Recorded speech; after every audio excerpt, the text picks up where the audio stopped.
just a little short while because I started 5 minutes later than I should have. She is the founder and executive director of Citizens She United.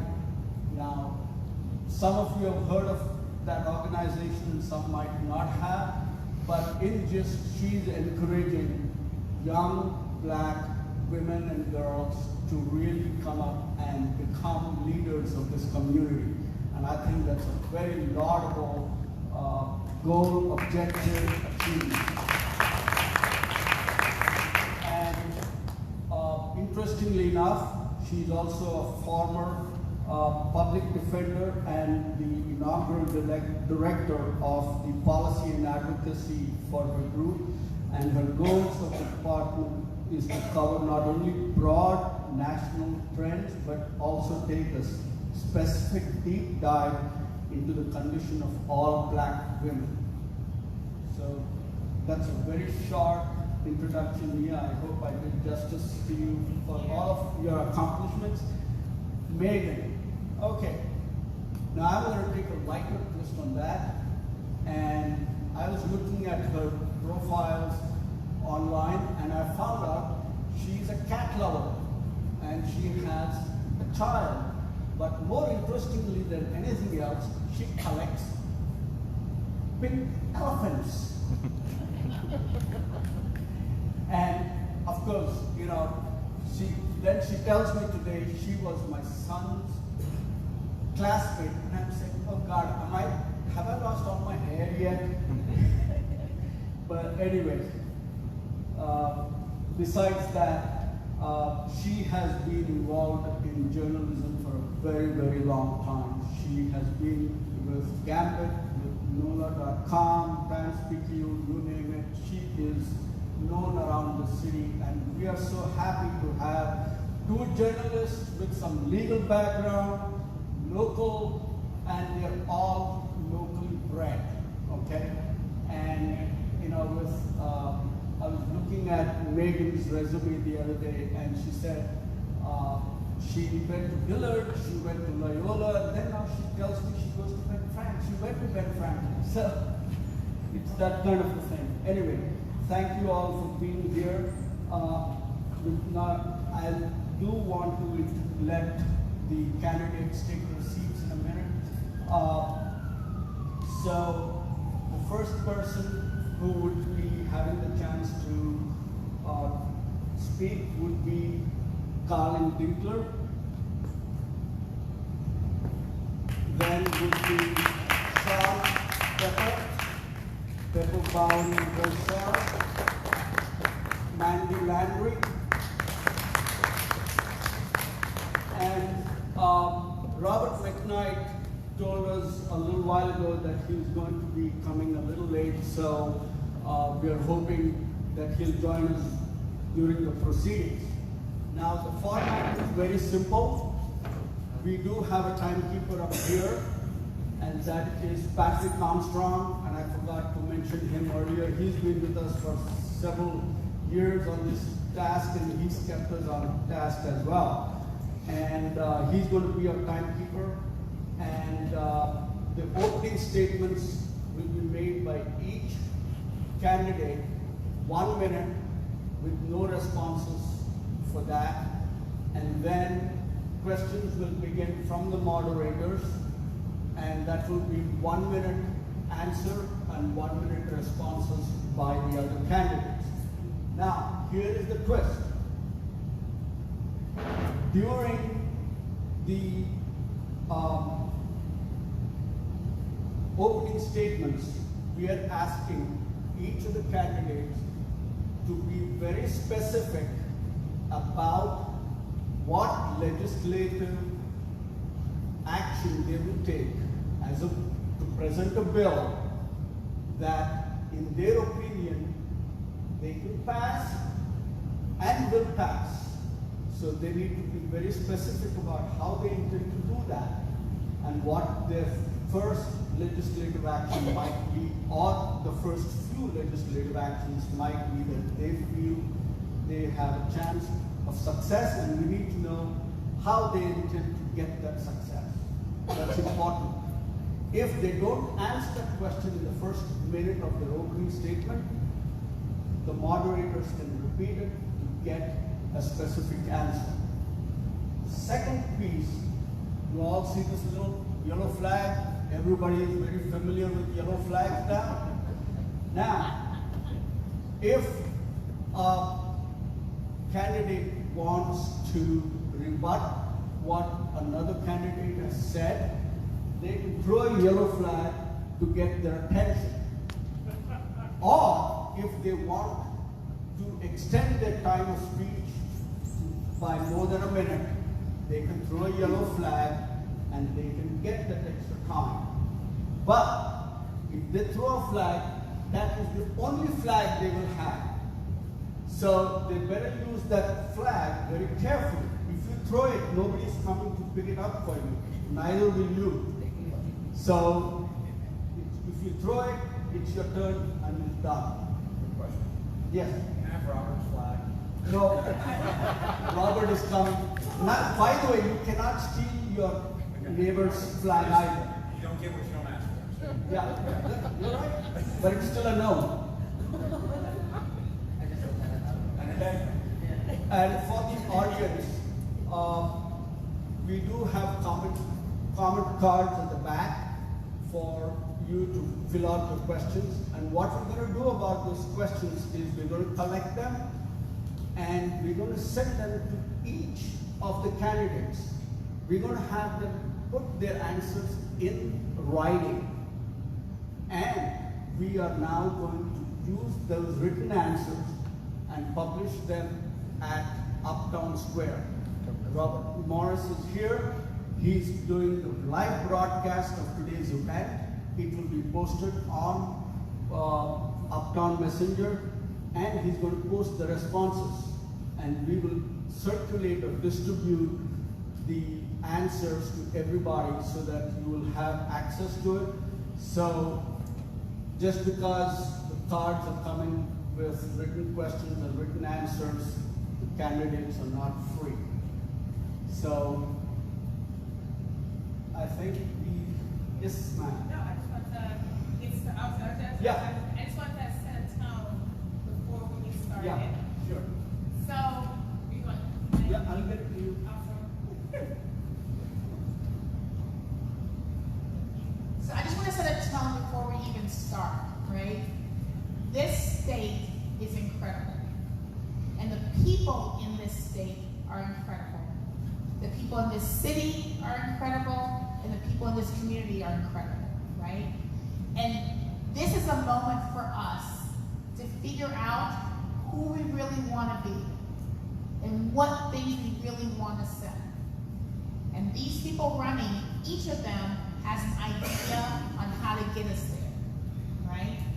I am so proud of the community that put this together because they worked so hard to ensure that the questions were centered from the community, that the understanding behind the questions are thoughtfully put together, right? So that we can get real meat from the people that are trying to lead us in whatever direction they're trying to lead us, right? And so I'm asking everybody to listen thoughtfully and carefully to everything that's said, but with the understanding that we are a community trying to figure out how to get us to the best place that we can be, right? So are you on family page? Yes? Yes, Awesome. All right. So I think Megan is going to start with the first question. Are we? Oh, no, that's right. Ooh, my bad. So, yeah, I think we're going to go down and everyone's going to introduce themselves. And I'm going to reiterate the idea about the first bill or set of bills that you're going to plan to introduce day one in that seat. I want to know what that's going to feel like to have you in that seat, okay? Can I start? Yes. Okay, all right.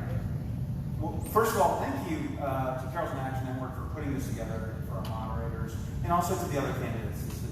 This is hard work, and I respect everyone who is engaged in this process. My name is Dinkler.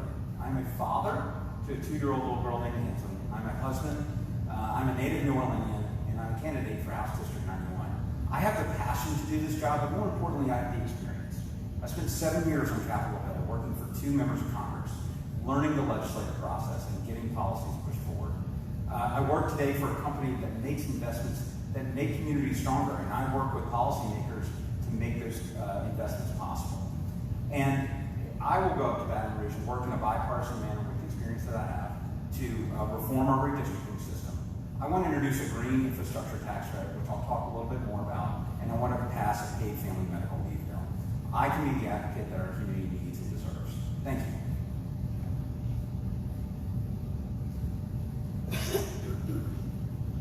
Good evening, Carrollton Area.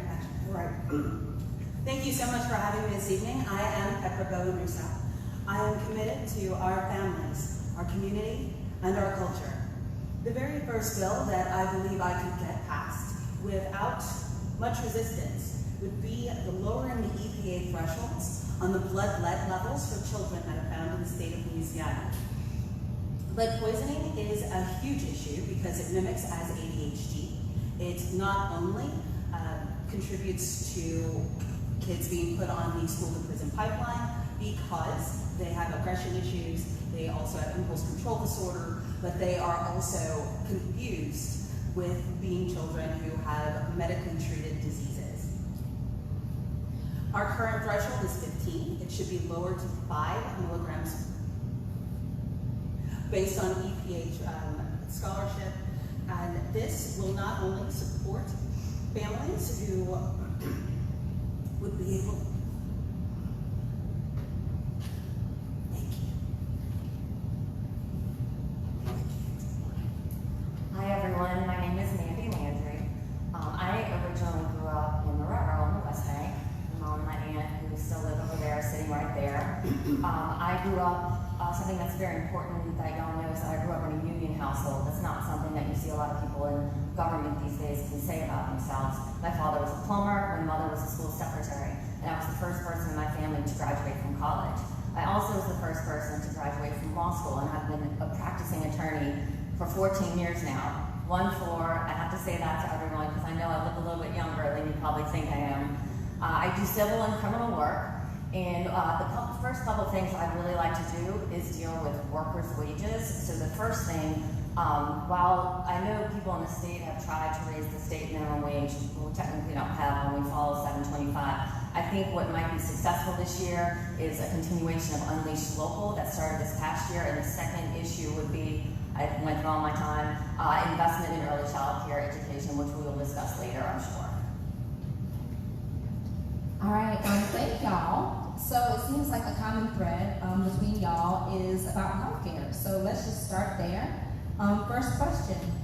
Louisiana has high rates of maternal mortality, especially for women of color, and many obstacles for women seeking access to healthcare. How do we improve women's healthcare in New Orleans and Louisiana? Whoever's ready.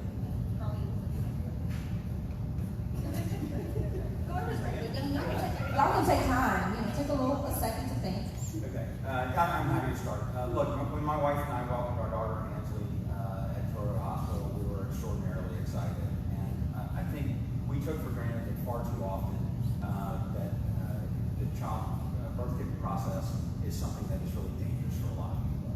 And we do not do a good enough job, in my opinion, of making sure that we have providers that are reflective of the community, but that also have the cultural competency to make sure that they're listening to women and they're believing women when they have healthcare issues. And so we need to do a better job of making sure that healthcare providers are being sensitive to those issues, and particularly to women of color. Also, I think we need to improve the care that women get before they go and give birth. And we need to do a better job of reaching out to all women to ensure they're getting good prenatal care so that when they go to the hospital and give birth, that they're prepared to have a good experience.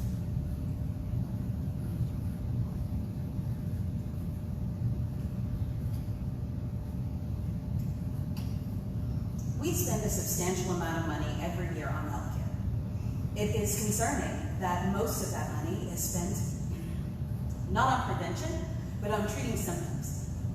We should be looking at more preventative approaches to not only maternal child care rates, but also funding doulas and midwives who come with the inherent cultural competency in order to support women of color in their most vulnerable situations. The amount of money that we are spending on emergency services that continue to provide primary health care while being staffed by not physicians, so physician's assistants as well as nurse practitioners, continues to drive up our healthcare rates. In order to ensure that we can diminish the amount of cultural trauma that is the result of these diseases, we need to be preventative.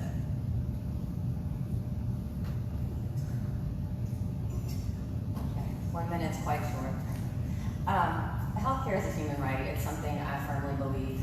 I saw my own father go through a terminal illness, and we were so lucky that he happened to work for the state of Louisiana, so we never had to worry about his health care, about the cost, about the treatment. But too many people in Louisiana don't have that luxury. When the governor signed Medicaid expansion, he showed that healthcare is an investment, not a cost. We have so many more people these days in Louisiana who are healthy, who are working, who are able to take care of their children, and in particular, women. I know that the state of Louisiana last year started a couple of different initiatives aimed towards maternal health care. I do not have the long names of the committees on me right now, but I know we've started that process. We've been talking about it. The state has one of the worst rates in the country, in particular for African American women.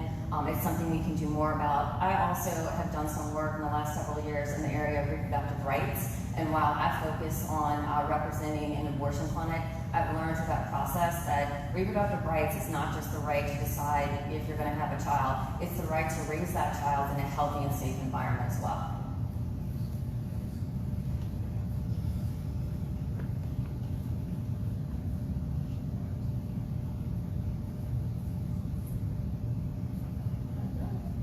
Y'all are just like house duties, that's all. Yeah, y'all are all fine, y'all are wonderful. Thank you. So we have one more question about healthcare.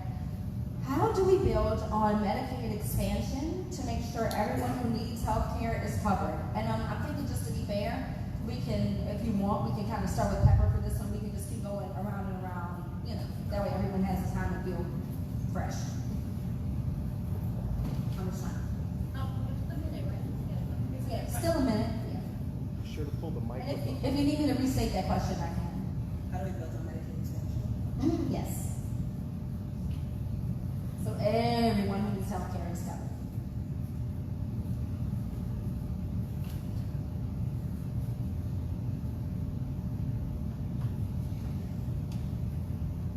Part of the barrier to receiving not only healthcare but also public services is the lack of an address. Those folks who cannot reach back to an actual address and say where they live are not eligible for many of the services that have been made available to the rest of our communities.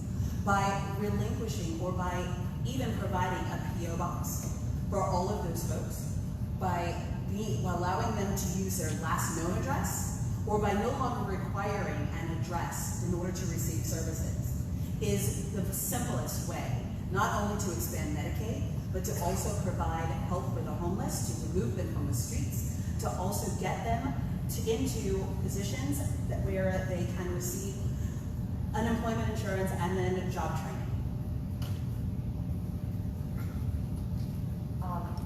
First, we also have to make sure we protect the expansion that happened.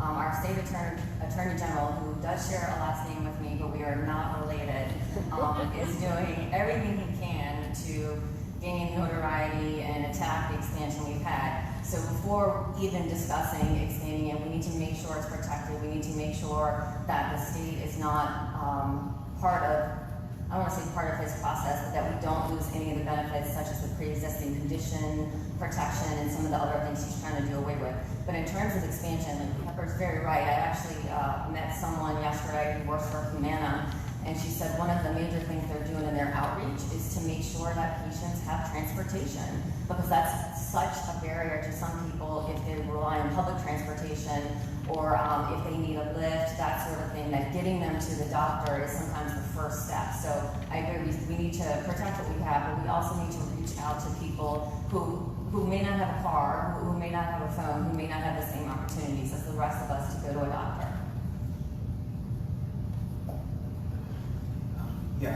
And I do agree. Look, the best thing that Governor Edwards, I think, did on his first day was he expanded Medicaid, and in doing so, he provided health care to 500,000 Louisianians. That's not only the morally correct thing to do, it also makes the best economic sense. The uninsured rate in Louisiana is 8.4% now, and that is below the national average.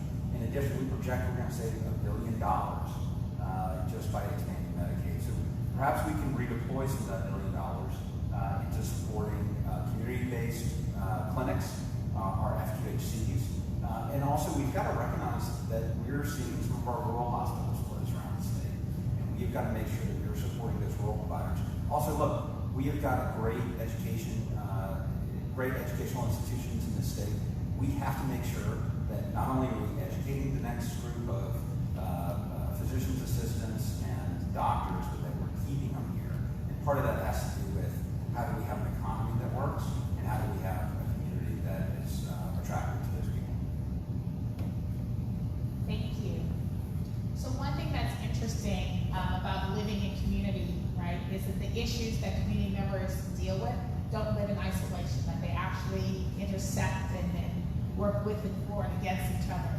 And so this next question has to deal with transportation and infrastructure, but the idea behind it is the health and safety of the community members that live in the city. How much impact could and should the legislature have on the use of railroads in New Orleans, especially for neighborhoods impacted by storage of volatile chemicals on rail cars, or attempts to move high traffic lines into their neighborhoods in the city against residents' wishes? Mandie, I'm going to start with you. It's interesting that you started with railroads, but that's an environmental question. We've all seen what's happened throughout New Orleans and also throughout the state where infrastructure or a corporation or a plant is put in a poor neighborhood. And I just have to hope that because of what we've seen with Cancer Alley and what we've seen in Parktown and other places in New Orleans, that we can stop these things before they happen. The legislature absolutely should be able to step in and look at the impacts on the environment, on water, on the community at large. And I mean, we only have to look around the city to know what can happen to certain neighborhoods when an interstate goes through it or where waste is left there. So I absolutely think the legislature has a duty to step in and stop something and at least get input from the communities affected before any decisions are made. So, in particular, I've been walking throughout District 91, and I have talked to thousands of people. And when I talk to people, particularly in the Holly Road neighborhood, there is a serious concern about the rail that was going to go through there and about the chemicals that would be brought to the neighborhood. And it is immoral that we tend to put projects like that through poor neighborhoods. And we need legislators that can go up there and not only speak loudly, but make sure that their voice is heard for the people that are busy with their everyday lives, going to work and taking care of their kids. And I absolutely commit to you that I will be the type of legislator that makes sure that each constituent, each neighborhood is not overlooked, and that when issues like that come up that are truly just unfair and taking advantage of a neighborhood, that we will speak against it, work against it, and make sure it doesn't happen.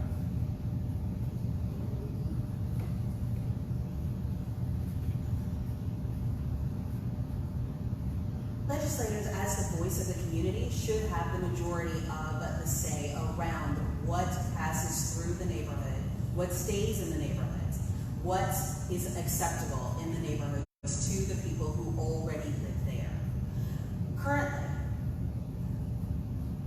issues such as chemicals that are passing through on rail that may leave debris behind, thereby contaminating the soil, or many other environmental degradations are the very definition of environmental injustice, simply because they travel through the poorest neighborhoods where these folk have the least voice.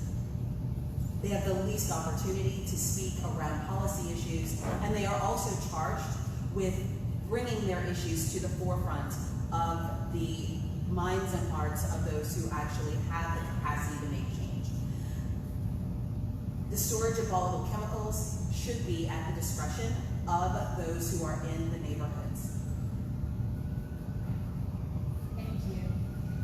I'll also say, I'm just saying this personally. I am so tired of the heart palpitations I get when we just have a little bit of rain, right? Because I'm like, I don't know if my car's in the right place. I don't know if I've done all the preparation. Like, all of that gives me heart palpitations. I don't like driving my car across roads. I'm like, do I gotta get an alignment next week? Do I have the money for an alignment? So like, we have real issues in this city around roads and drainage and all of that. And I think it's not as disparaging in other parts of the city. And so centering those issues for New Orleanians is going to be important. So how do we catch up on the deferred maintenance of roads, bridges, transit, and other infrastructure like drainage? Look, if New Orleans were a car, we have not changed the oil in the car in like 2 decades, and it is showing in our streets. The truth is, it is going to take a long time. I believe that there are short-term and long-term solutions. In the short term, we absolutely need legislators who can go up and fight for a fair share of the money that the city deserves from the state. We are the economic engine of Louisiana. We deserve money to be able to fix our streets. Secondly, in the short, and our drainage and our pumping, by the way. Secondly, I've got an idea on a green infrastructure tax credit that I talked about in the beginning of my opening statement. What if we empowered homeowners and business owners to build green, to take out the concrete that's in front of their house, to install gutters on their house, to put rain barrels in, or permeable material? Imagine the impact that would have. Because, by the way, as we get better at pumping, we are subsiding and sinking. And if we don't do something about living with water better, we're going to continue to exacerbate our infrastructure problems.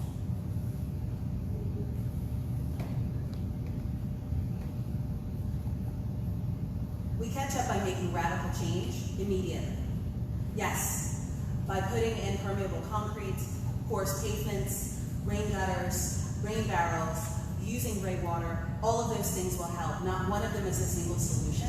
They all have to be used together in order to get us out of this long-standing and long-coming issue. Pumping is not the answer. We continue to pump out most of the water that we need. We are competing not only with sea level rise, but with subsidence. So we are sinking while the waters are rising around us. What we will have to do is to make a very hard and very necessary investment in the infrastructure around our pipes and our drainage. This is beyond random people parking in our drains. It is also beyond finding brick beads and other natural materials. This is going to a place that will be very uncomfortable but necessary. So the number one job of a representative or senator from New Orleans in the legislature is to represent the city. We definitely need, everyone knows it, we need more of our tax money back from the tourism industry. We need it for roads, for flooding, for sewage, for a million other things. But the legislators have to work together with the mayor to do that. And this issue has become so important to the city that I'm sure everyone here has seen the mayor's fair share drive. She actually asked all candidates to sign her fair share pledge that said that one of their primary goals when they get to Baton Rouge is to help the city get its fair share. And I was the first candidate in the whole city to sign that because I think it's so important. This state depends on New Orleans so much. If we don't have clean water here, if our cars flood every other week, how is the rest of the state supposed to get their money if New Orleans? Sorry, y'all, the colors are distracting a little bit. If New Orleans isn't doing what we can, so number one thing when you get to Baton Rouge as a legislator from New Orleans is to make sure New Orleans gets its fair share. All right, thank y'all very much. So to that note, I think you're going to really love this next question. At least I really love it. How do we leverage state tax historic credits to support public needs like increasing housing availability, lead mitigation, inclusion of solar panels, and/or stormwater mitigation? We're going to start with Pepper. That's a long list in a minute. Well, you have your yellow flag. You have your yellow flag. If you need, What list is what I have? I mean, it's a good backlist. It's a good. Yeah. Well, you know what? The good thing is, I feel like so many, as it feels like so many of these issues are kind of, interconnected. Yeah, no, like So, yeah, you can do like education, by the way, rainwater, no And suddenly I feel like I want to talk about education. Oh, yeah, and I'll repeat the question. Okay. Bring out my hairs down. I look silly doing that. How do we leverage state historic tax credits to support public needs like increasing housing availability, lead mitigation, inclusion of solar panels, and/or stormwater mitigation? And if y'all need a refresher during, it's a long question. So, I don't know enough about state historic tax credits to give you a simple answer. What I can tell you is that solar farms, in order to promote solar energy in areas, especially we have an aging population, will decrease the amount of money that they have to spend on a monthly basis, that will increase their opportunities to stay in place. These are folks who are often, or have often bought many years ago, and their homes will, the tax credits that is it a $100,000 minimum or maximum, whatever, will allow them to stay in place. At least that's the intention. Additionally, we should be looking at freezing the tax rates that are that come with the purchase of the house, and that will not be reassessed every 4 years. We can follow the scholarship that has been very prevalent in not only Florida but also California. Whatever you pay when you buy it is what you pay until you sell it. Okay, so when taxes come up, y'all remember I'm a lawyer, not an accountant. So if this comes up next year, we'll definitely be using some experts' assistance on this. But tax credits are a popular program no matter what the issue is, but we do have to make sure that they're tied directly to what they're supposed to do. So if a developer gets a housing tax credit, I think we really need to examine before we just sort of hand them out, like it seems sometimes, that a high percentage is going to low income, a high percentage is going to people with vouchers. We also need to look at why don't we get rid of things that seem to work, like the solar panel issue. A few years ago, I had several friends who put up the solar panels and got a tax credit, and then the state did away with it. It was hugely popular. Actually, I'm not sure if they did away with it or it just expired with the correct verbiages, but it was such a hugely popular thing. I would put it on my house now if it was still there. I think we just need to examine more, what are we giving credits for? Are they tied to exactly what the purpose was, and are they working?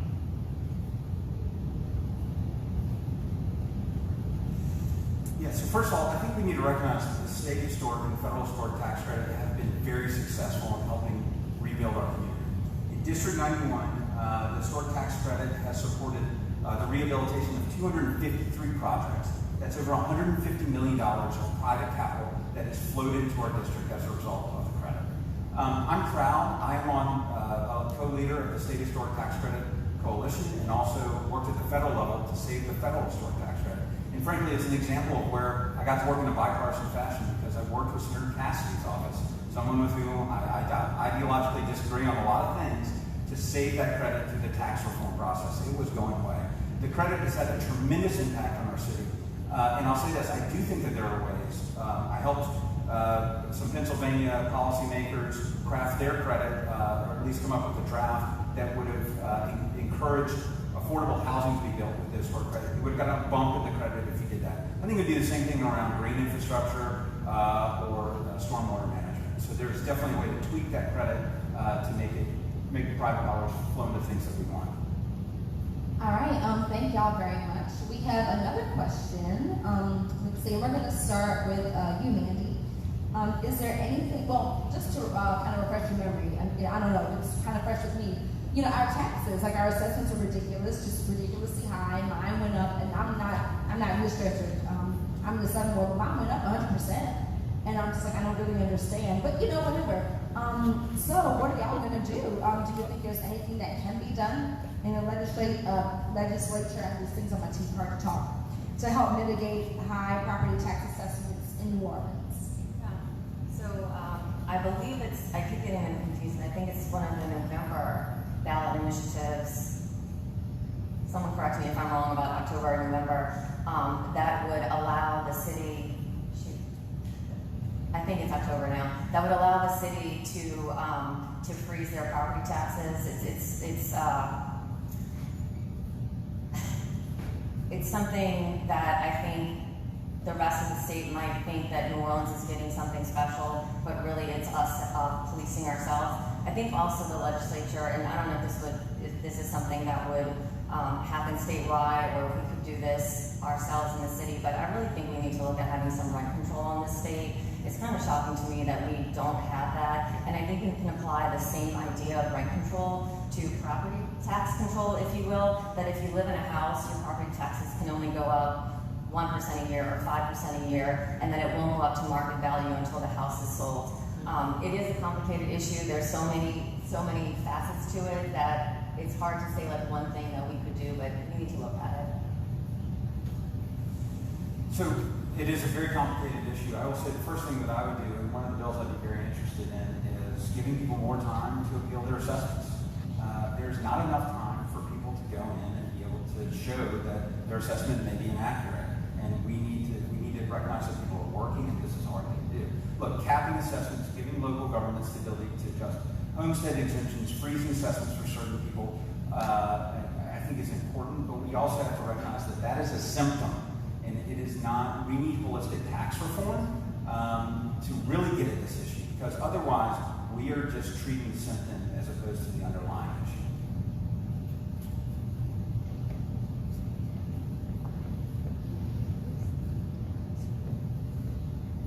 Tax assessments, so in and of themselves, as I understand it, the property taxes are third lowest in the nation here in Louisiana. That would explain quite a lot about why it is that folks flocked here post-Katrina and have decided that they will stay in some way, shape, or form.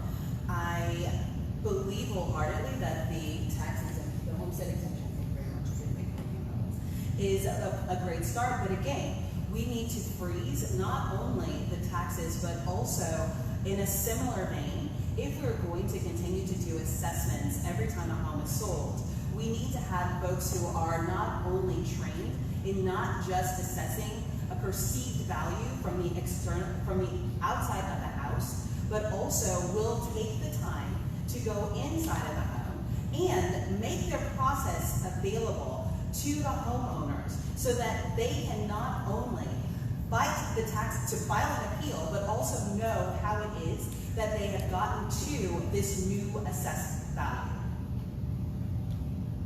Thank you.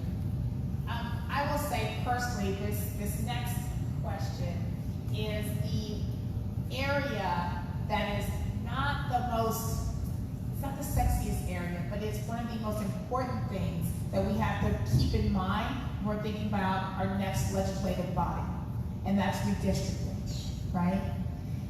This next body will be drawing the new map, okay? Let's be very clear that that map is going to center how we're able to move policy, how rights are protected for a very long time in this state, okay? And so whoever is representing 91 will be the one to sit there and ensure that that map is as fair as possible, okay? So how can we ensure that representation through protecting, that there is fair representation through protecting the right to vote, the impact of the 2020 census, and your redistricting, your outlook on redistricting? So, yeah. So first of all, I have a bill. It's one that I wrote when I was on Capitol Hill. The congressman I worked for was very passionate about this issue. It's called the Fairness and Independence in Redistricting Act, and it would require independent bodies to redraw congressional districts, because the truth is, insiders go in and they carve up the district to serve political means. It's not right, and it's undermining our democracy. That being said, I would fully push, and I've got the legislative language ready to go, so I would fully push for something like that. In the absence of that, we have to recognize that Orleans Parish, and particularly Orleans Parish legislators that likely have a D behind their name, are going to be at a disadvantage of the legislature. So we have to have people that understand the legislative process, that can get along with people on the other side of the aisle to ensure that our political clout in the city is not diluted, because we are in real danger of losing our political identity and our political clout if we do not protect Orleans Parish districts.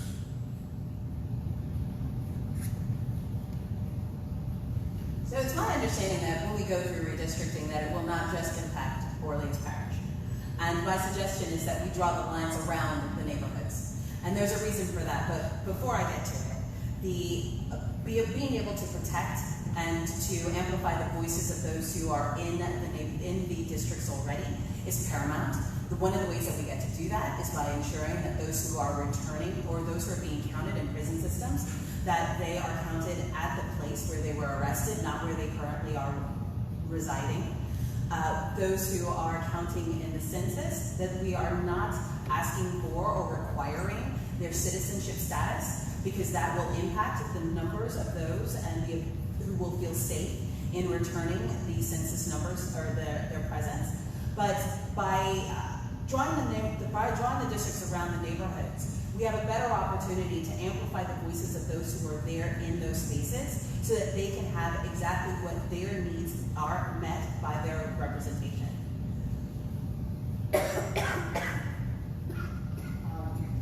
Number one, something we should do regardless, but in particular because of redistricting, is to push the census, to make sure people understand that it's not just their one vote that counts, it's also the money that comes into an area, it's how the lines are drawn. There are so many things that have to do with making sure each person in a district is counted. Number two, I think an independent commission would be awesome. I think that would be such a great way to do it, but if we aren't able to get to that step, what we're gonna need up there are some tough negotiators. Y'all, for 14 years, I've been a litigator. Every day when I'm representing my client, there's someone across the table for me. And sometimes you have to negotiate, sometimes you have to settle, sometimes everyone has to lose a little and everyone has to win a little. But the one thing I never stop doing is fighting for my client. And whoever's up there in Baton Rouge cannot stop fighting for New Orleans to make sure that New Orleans residents are counted up there, that our districts are fair, and that we get what we deserve. Thank you. This is the friendliest forum I have ever been a part of. I don't see any like, ooh, what's the yellow flag? It's good. It's good. Wait, I got it. So, one thing that has been, I think, personally disheartening every time I'm in Baton Rouge, and we're trying to introduce legislation, is because it's Louisiana, because we're in the South, we almost intentionally leave out vulnerable populations from the language of the potential legislation. We leave them out from conversation around impact. We leave them out from even stepping foot in front of our legislative body to tell their story, tell their desire for impact.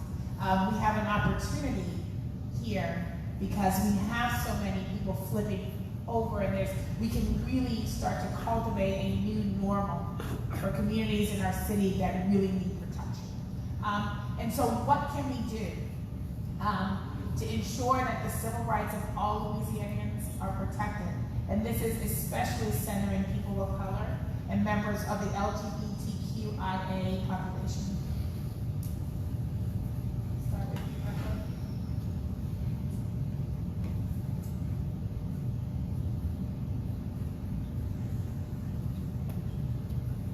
Civil rights, as well as social justice, are at the very foundation of environmental justice. By ensuring that folks are not becoming more sick where they live, in their homesteads, and where they should be safest, by ensuring that the air that they breathe is not only supportive for them to continue just to live, but also to thrive. To be able to cast a ballot so that their voices are heard in ways that we have as yet not seen, by refusing to allow polling places to be moved at the last moment without any way for those who without transportation to reach those new polling places, by counting the voices of those who are formerly incarcerated and allowing them to contribute to the process, the democratic process. These are at least two ways that we can ensure that civil rights, by voting alone, is preserved for folks who are in the district.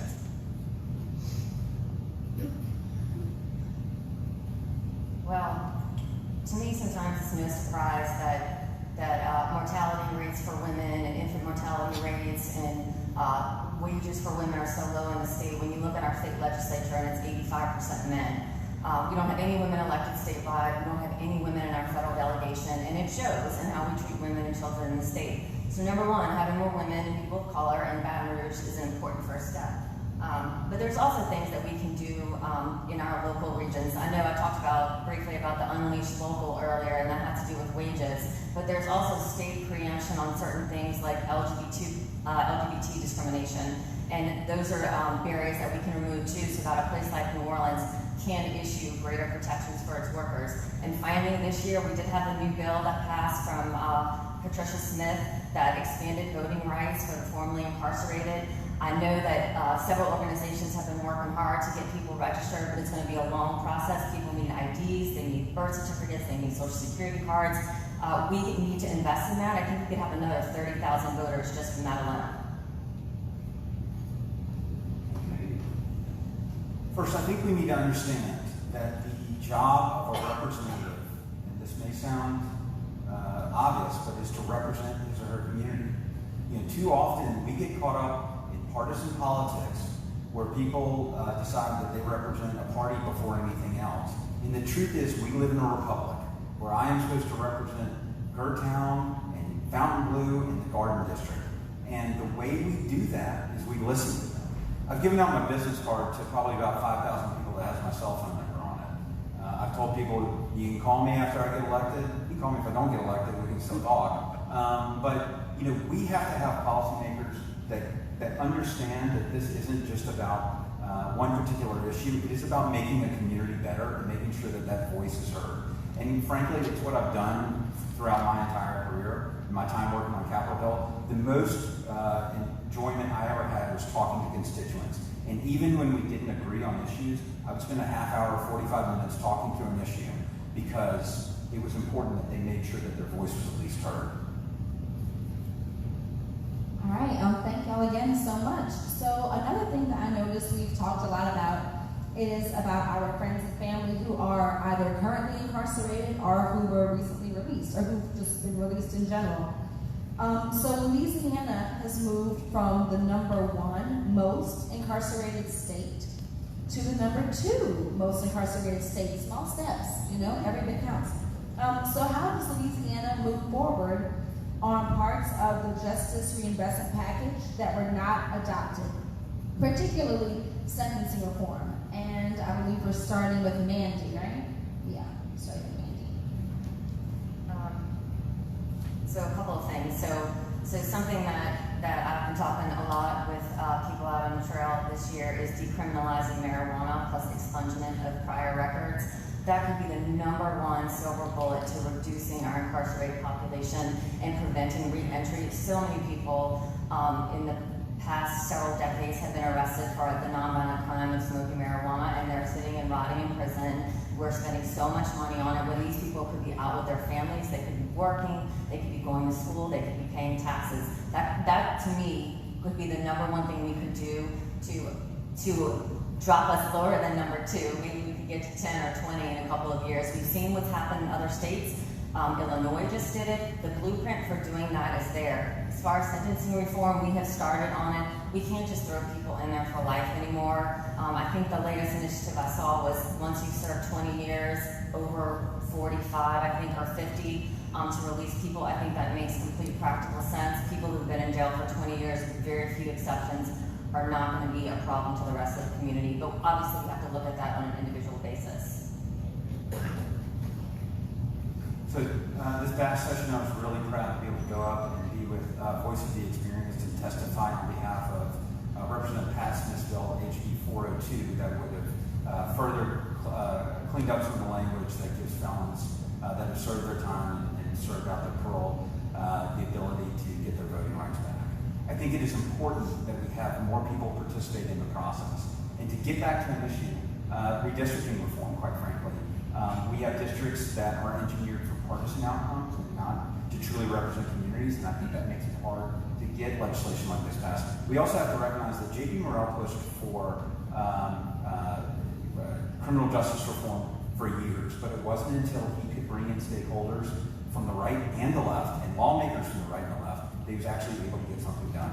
I think that there is an argument that can be made to progressives, moderates, and conservatives about why we need to do this and why it is right morally, and we need to have legislators that can speak to that.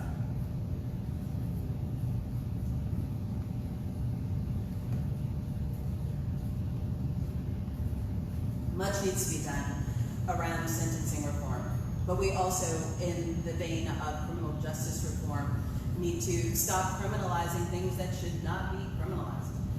Very simply put, those children who are on the school to prison pipeline should not be there. We should also do things that are more preventative. These are interlocking systems. So one of the first things that needs to happen is that we stop utilizing minimum sentencing, that we have more guidance and structure, and maybe this is where diversity training comes in for judges who disproportionately sentence Black people, male or female, for the same crimes to much longer sentences than their white counterparts. As unpleasant as it is, most of our prisons are filled with Black and brown bodies, and they are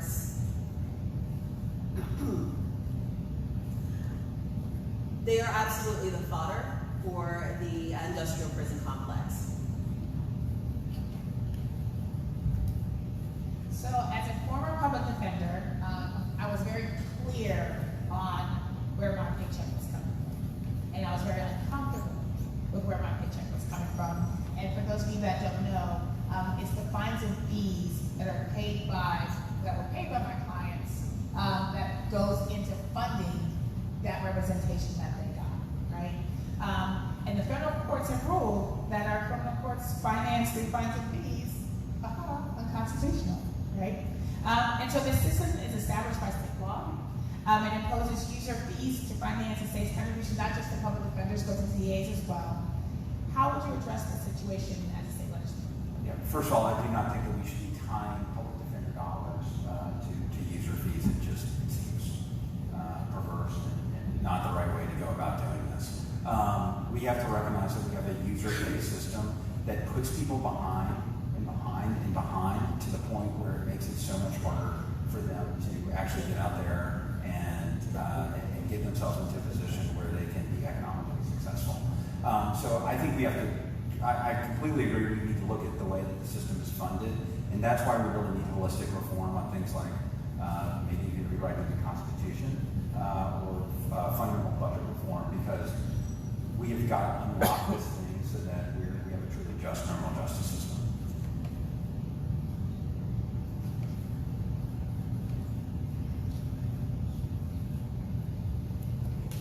Accused persons pay for everything from the carpets to the cleaning of the windows to the jury personnel, and it is wrong. It is wrong because most of them will not actually be serving time. The first thing that we need to do is to reform cash bail. There was a bill that died last year that would not only return the money for those who were not convicted of a crime, but that would actually be, I believe the number was around $6 million, a pretty good trust that would help not only pay for the services of the public defender, but we can also look to larger funds that might be available to offset costs for building maintenance and built environments, such as some of the larger nonprofits like Tulane, for instance, paying taxes, so that then we could be able to pay for some of these smaller things.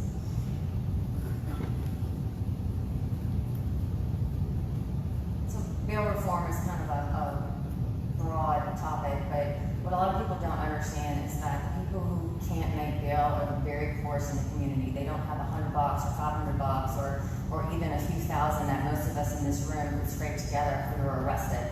So what ends up happening when someone's sitting in jail because they were arrested, in particular for a nonviolent offense, they lose their job, they lose their house, someone has to take care of their kids. It's really an endless cycle. We should probably look at doing away with bail in general for nonviolent offenders. But in terms of paying the public defender, I mean, the state has an obligation to provide a defense, or excuse me, to provide counsel for people that they accuse of a crime, and the state should pay for it, not the people arrested. And that's not going to be a popular conversation And to find money for that is going to be tough, but I do believe that we, as citizens of the state of Louisiana, have an obligation to pay for those attorneys if we're going to accuse someone of committing a crime. All right, thank y'all again. Next question, we're gonna start with, let's see, with Pepper. All right, starting with Pepper. Okay, the Ann E. Casey Kids Count ranks Louisiana as 49th in their quality of life rating for children. Name 3 specific items on your platform that will improve the quality of life for children. And how will you implement them? And how much will it cost? When will it happen? And what resources are needed? So basically, how are you going to help these kids? How? With what money? 1 minute. In 1 minute. You got this.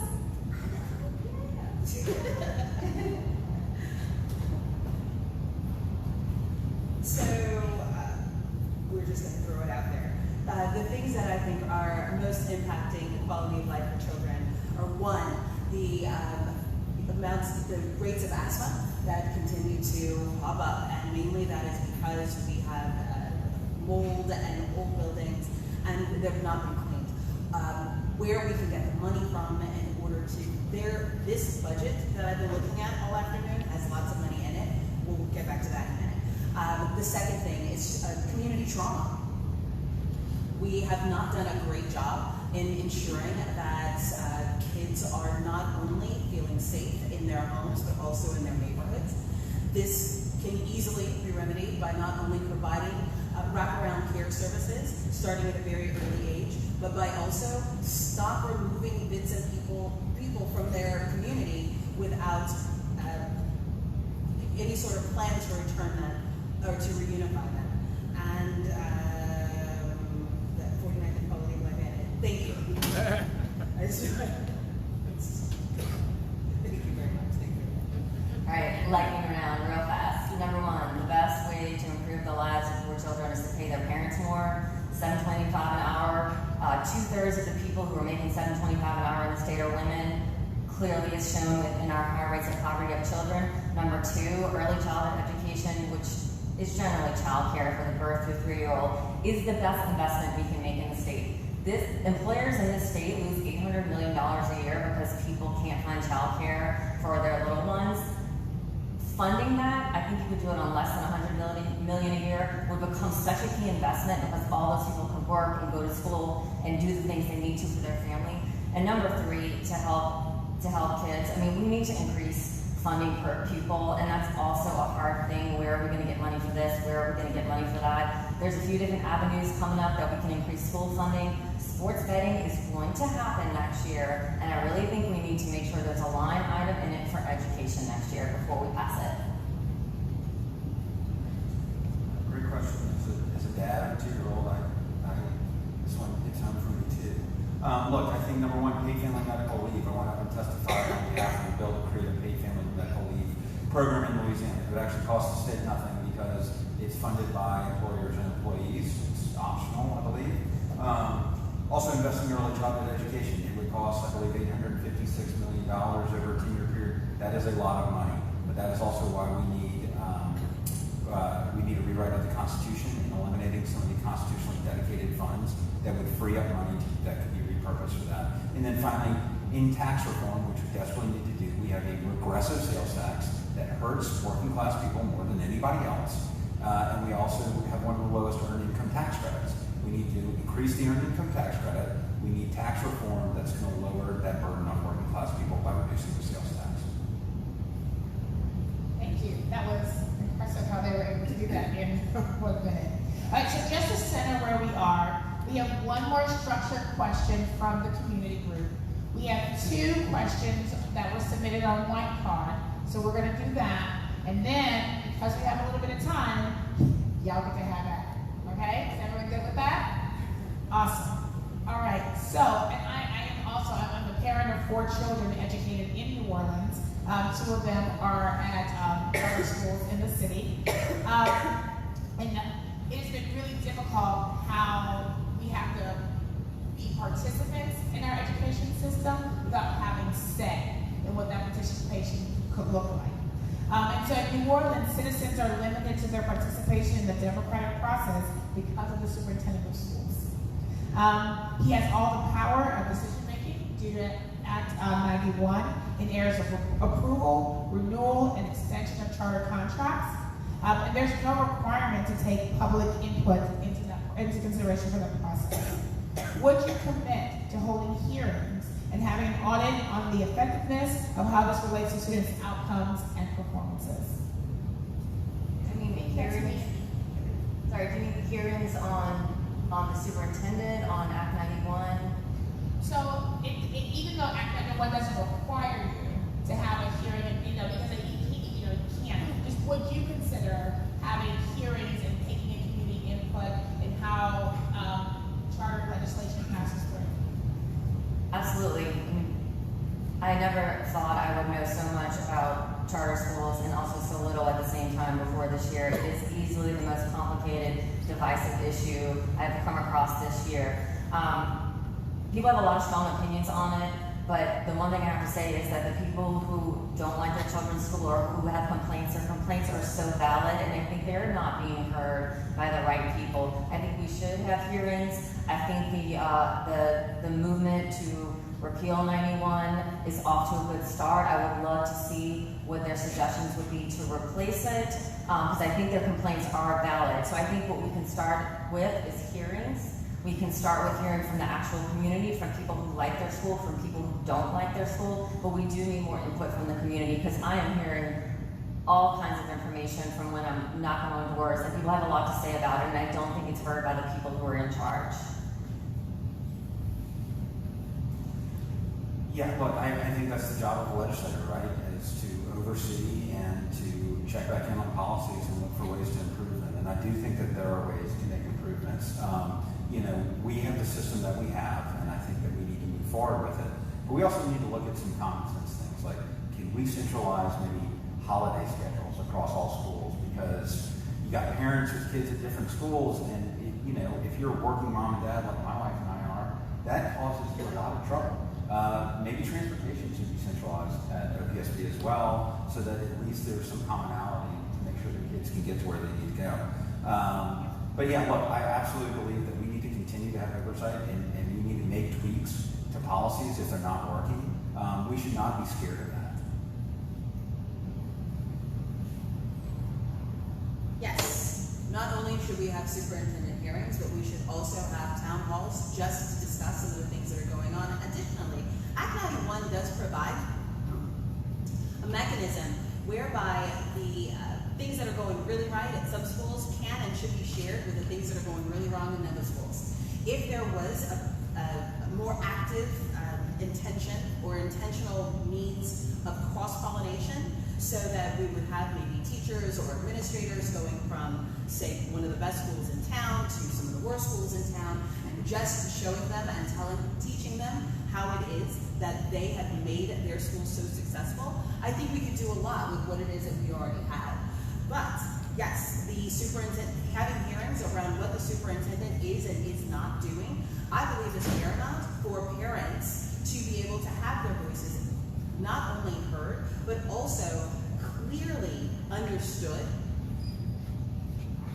Because it seems as if there is no central governance for schools, and if that is the way to move the needle forward, then that's what we need to do. All right, this is a really short question. Y'all are going to be excited because it's not very long. Are you in favor of raising our gas tax? And that's going to start with Carl. Yeah, sure. Yes, I mean, yes, look, I'm open to other ideas about how to fund our infrastructure needs in the state, but yes, I do think it has been far too long since we have increased the gas tax. It is an investment that we need to make in our community. We cannot have an economy in the state if we have crumbling roads and bridges. We see that in the city of New Orleans, but you can drive around the state and see it as well. Raising taxes is not something that is ever popular, but I do think that it has been such a long time, and we need to have a serious conversation about it. I'd be willing to engage in the process that would do it.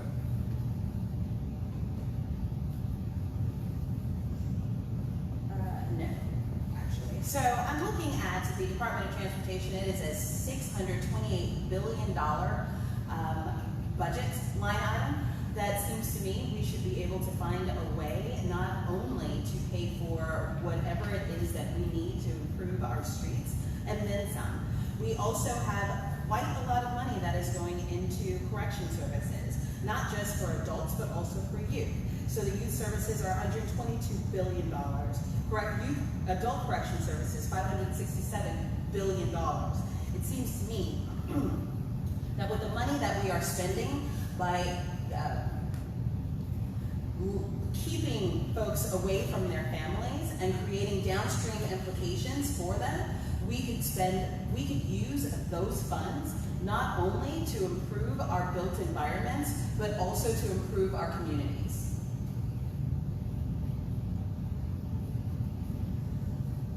So Carlin's right, it's been way too long since we've raised that, but I think I would only be in favor of that if it was also done in tandem with an increase in funding for public transportation.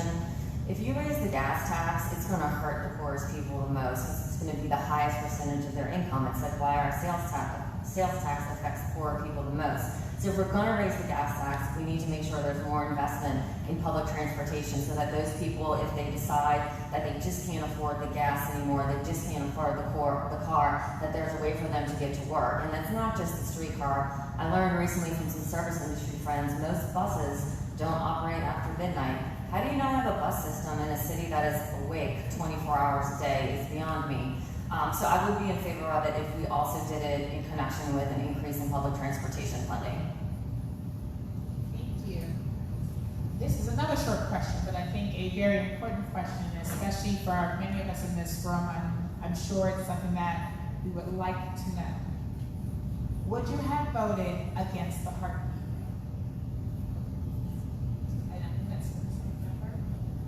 Would I have voted against the heartbeat bill? That's, yeah. Is this a trick question? No, it's not a trick question.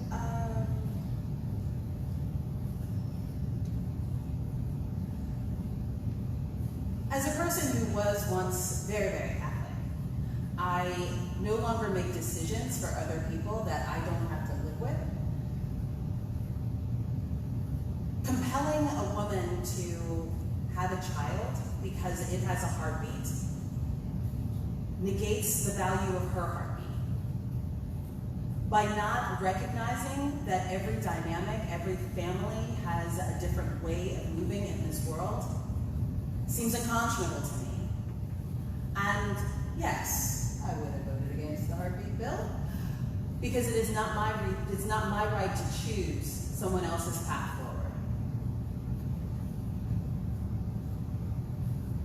So when I went to law school a long time ago, I never planned to be doing reproductive rights work as part of my practice. When I moved home and saw the absolute atrocious way that women's rights are treated in this state, I actually changed my practice. I moved to a different firm. I represent one of the last 3 clinics in this state. It is so important that we address what's happened to women in this state. I mean, I cannot believe that we have now essentially 5 bans on the books, because any way you look at it, they're all bans. I think this work is so important and that people don't understand that. A lot of people don't understand that. It's not just about abortion, it's about controlling other people's bodies. And none of us, Pepper's right, we don't have the right to tell someone else what to do with their body. I think new legislators in the state next year, we're going to have 40% new legislators. We really need to look at getting some of these terrible bills off the books. What they do to women in the state by forcing them, from removing their decision, by forcing them to do something they may not want to do, including if you've been raped or a victim of incest. I mean, how dare you tell a child who's a victim of incest that she has to have a child? It doesn't make sense, and it's inhumane. Yes, I would have voted against it, and my thoughts on this are informed by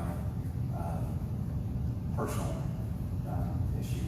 My wife and I tried for a long time to have a daughter, and we went through fertility treatment, and we were fortunate to be able to have her. And we found out right after she became pregnant that my wife was also a carrier for a really rare and terrible genetic disease. And if I had been a carrier for that, our child could have been born with a horrific outcome. For a week, we didn't know. what the results of that test would be. And I know we went through a horrible process and had these just emotional conversations. I know one thing is that I didn't want the government at any time during that week of our personal decision telling us what we could or couldn't do.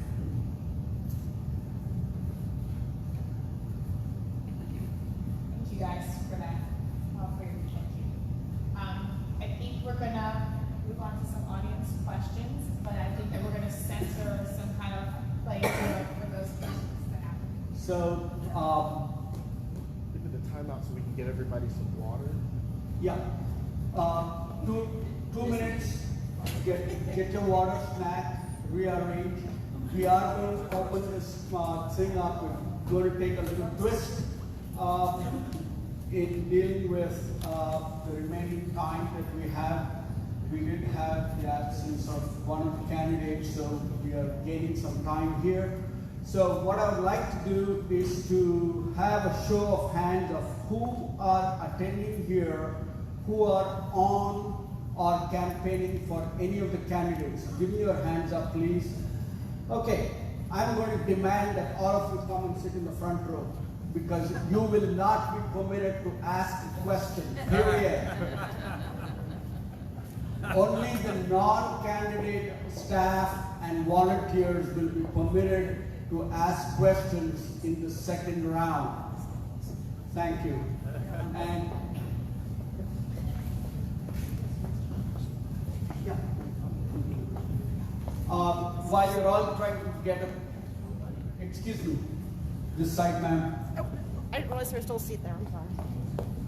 Take another seat at the back so that it will be easier to monitor. I also want to take the moment to thank First Unitarian Universalist Church for allowing us to host this event here. And Chelsea, who is our event manager, is here. So I'm going to give her a few minutes to introduce herself, the church, and then we'll get rolling. I'll be back. Well, I don't want to take up too much of your time. It's very important for us to get some snacks to power through this. I just wanted to thank each and every one of you for being here, for coming in, for allowing yourself to be educated, to being informed in your community and in decisions that are so important to each and every one of our lives. A lot of people, and I think that anyone who hears anything about the news media ever knows that we consistently have a low voter turnout. So the fact that you are in this room and you are here to hear out these candidates is so integral to making sure that our society works. And here at First UU, we treat this building like a community center. So we want to always make sure that our doors are open to the community to having public discourse. And I'm just so appreciative that you all are here. Thank you. Thank you, Chelsea. So we will start with the audience questions. It is about 7:20, 7:15, 7:20. So we will do open mic questions for the next 10-15 minutes. And this is only questions to be asked of those who are not on the staff or campaigning aggressively or on the staff of any of the candidates. So I do have one question. Oh, by the way, I do want to make mention of one thing, that if you have a question on a card that you want to give us, that will be fine, but that doesn't exclude you from having to ask a question on the mic. I have one person right up here in the brown shirt. You want to do that first? Okay. Rick? Okay. Introduce yourself and then ask the question, please. Hi, I'm Dory Gray Alexander. I'm a person living with HIV. The question is, Louisiana RS 14.43.5 makes it a crime to expose, in quotes, someone to HIV, even if no transmission is possible.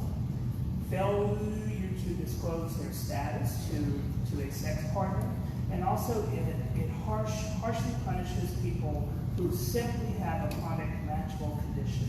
But the question is, how would you address modernizing the Louisiana statute that criminalizes people living with HIV? Thank you.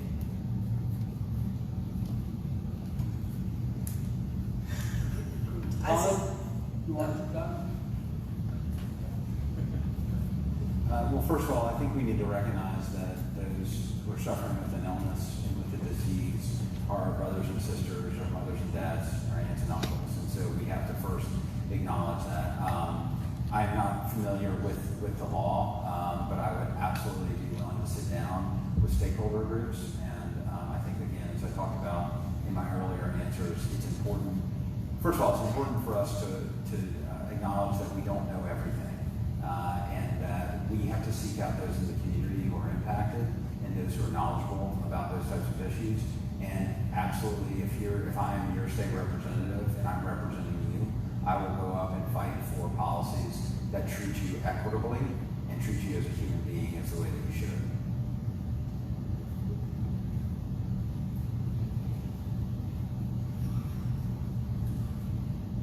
HIV, to my knowledge, is the only sexually transmitted infection that is criminalized. Very much the same way that we continue to have laws on the books that should be repealed, so should this one. I do not suggest, nor do I imply, that people should not disclose or talk with their partner before they are intimate, but this is again an area that is left or should be left to someone else's bedroom. And as I understand the application of this law, it is generally reserved for those who have had partners, who have had ugly breakups, and so it is not about the transmission of the disease, but punishing someone for some sort of a failed affair. This is very much the same tactic we take to punish sex workers. This is the very same way that we continue to punish those who are the least of us. We need, as a society, to move away from any laws that continue to oppress the least of us. I would completely agree with Pepper. I've met some activists who do this kind of work before, and this stigmatizes one disease. It's not like it's a comprehensive bill. It stigmatizes this one particular issue and just further hurts people in that community. This is an old law. It's been around a long time. We have a lot of bad old laws in the books, and we need to remove some of them. So you should elect a really good lawyer to maybe help with that. But this is one of them. That there's no reason that this should be on the books. It hurts people who need help the most. It singles out this one particular issue. It just is unnecessary anymore, and we should remove it.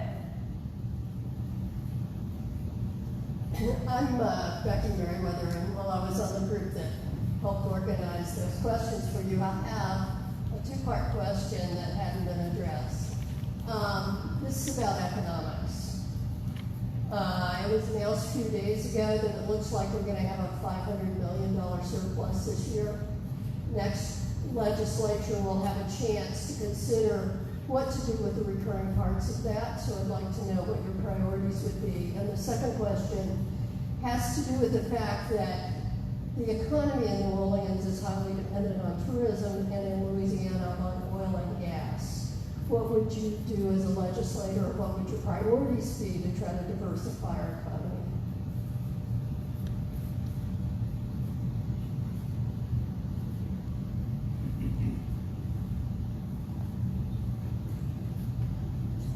I'll go first on this side.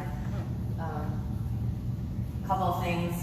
It's not too often that we have some extra money on the table, and we need to use that for further investments. I mentioned early childhood education / childcare earlier. Put some money in that, and we will see the dividends for years and years and years. Teacher raises. Y'all, my sister is a teacher, and she got her first raise ever this past year of $1,000. That is a great start, but we need to make that recurring. And if we're going to have some extra money, try to raise that per pupil spending amount. Although we are the average in the South, we spend about half what the highest states spend in the country. I mean, you can see it. If we have a little bit extra money, we can put that in there.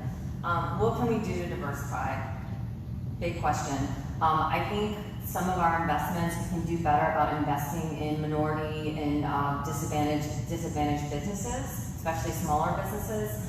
I think we can raising wages, y'all. I'm going to keep coming back to that. but when you do raise wages, you it's sort of a rising tide lifts all boats. I think you'll start seeing different companies, different economies, different structures coming here. I know tech is starting to get a little bit bigger here. The film industry, I do not want to lose them because of the heartbeat bill and some of these other extreme bills here. So that's something we can work on, that we roll back some of the bills that threaten to lose some of the industries that are actually giving people jobs here, like the film industry.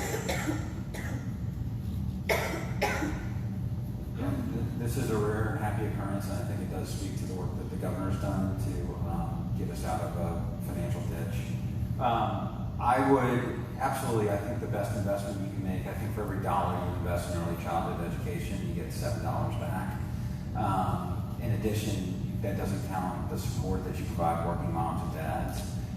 So there's a program called the CCAP program, which is the Child Care Assistance Program, and it basically provides a subsidy to families of below a certain poverty level to send their kids to a high quality daycare. Mississippi reimburses those families up to 75% of that cost. Louisiana, we do 25%.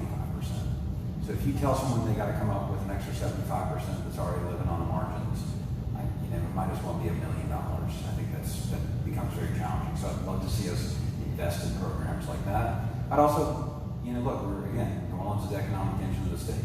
Let's get some of that money, bring it back, and invest it in the infrastructure needs for our community and for infrastructure needs around the state.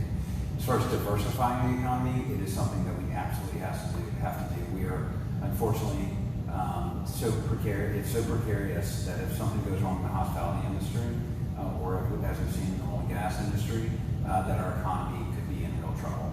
So part of that, I think, we have to have a better infrastructure in the state so that we can attract those businesses. We need real tax reform that encourages businesses to locate here. One of the programs I work on in my current job is providing access to capital for small businesses that are underserved by banks or private equity or venture capital. I'd love to see, doesn't have to be that program, but something around access to capital for small businesses, because they're the job creators and the innovators.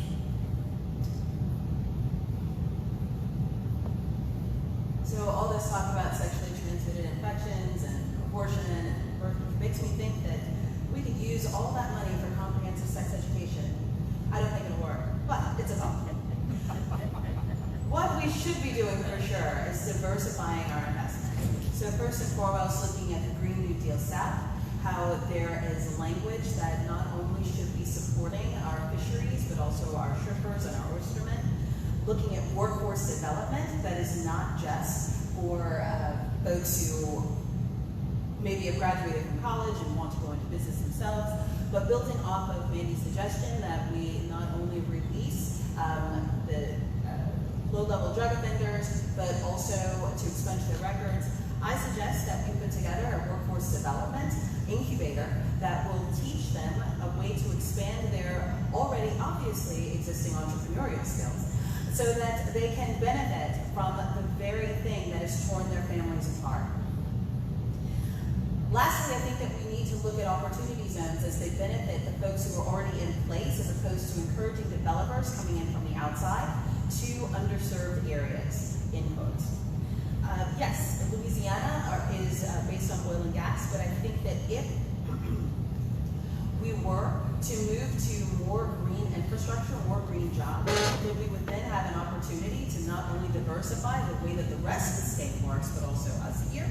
And lastly, tourism is indeed the economic driver for New Orleans. But if we were to pay our culture bearers, as opposed to just extracting their stories, their music, their food, their songs, and pushing them to the margins, I think that we could create microeconomies within their neighborhoods that would do quite a lot to support not just their individual neighborhoods, but the city of New Orleans in total.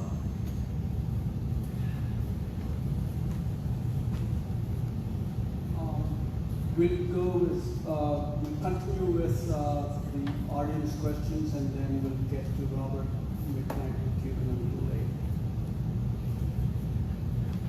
Hi, I'm Betty DeMarco, and I worked on the putting together the forum.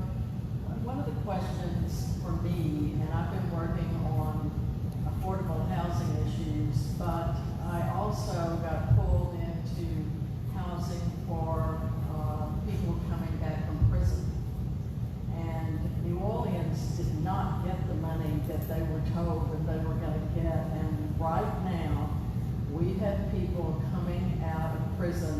state who are sleeping in the park. We don't have housing for formerly incarcerated. What is your plan to get,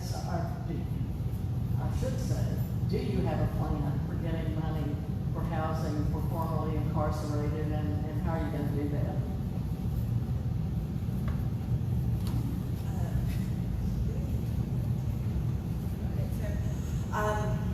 Affordable housing is part of the issue, but Ms. Betty's right that we do have formerly incarcerated people who are sleeping in the park, mainly because they cannot return to the place that they lived before they were incarcerated. Now, so for those of you who don't know, if you have been arrested, convicted, and you live in public subsidized housing, anyone who is within the four walls of that home cannot have been convicted or arrested for any reason. Otherwise, it jeopardizes the housing for everybody who's there.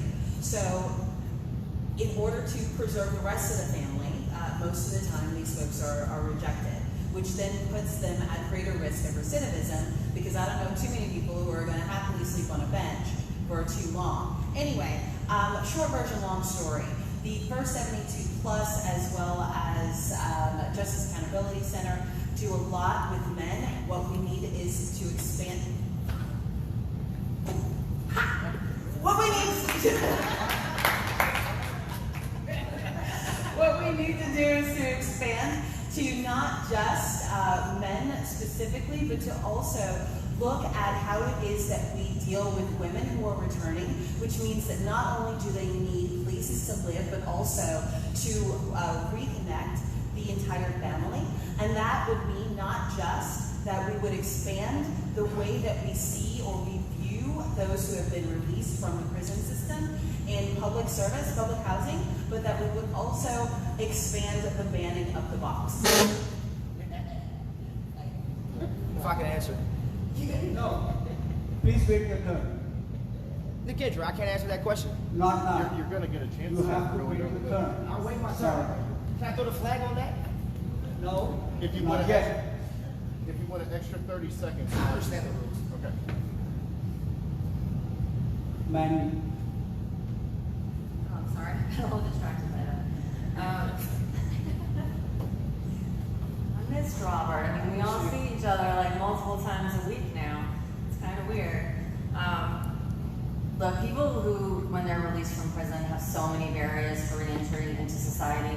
They get asked about their record when they apply for a job, when they apply to go to school, when they apply for an apartment.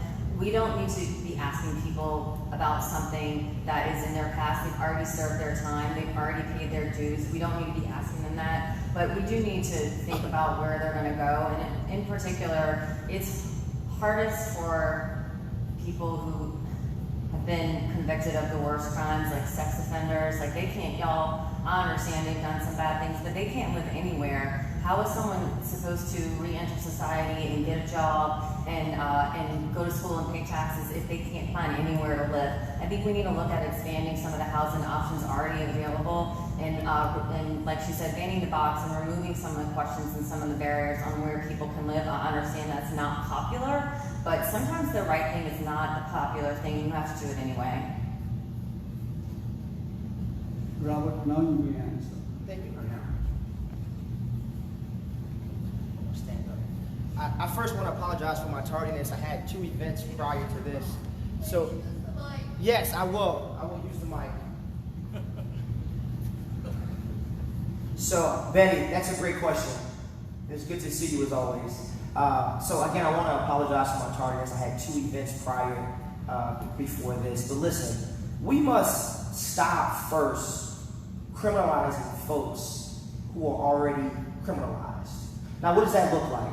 I do not want to be known by the worst day of my life. We must understand that folks come back into this society or in here simply because they made a mistake. So, Micah, we must do one.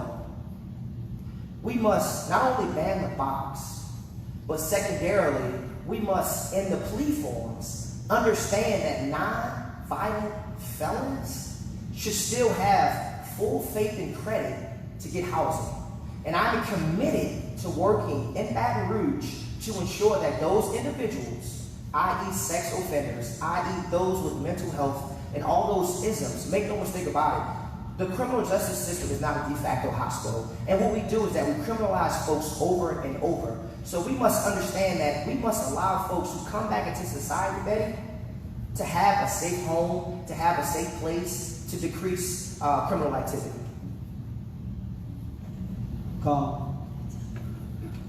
It's a good question, and I think if we are going to build a more successful and equitable society, one of the values that I would bring up to Baton Rouge is, if the most marginalized among us do well, then I think we all do better. I really do believe that.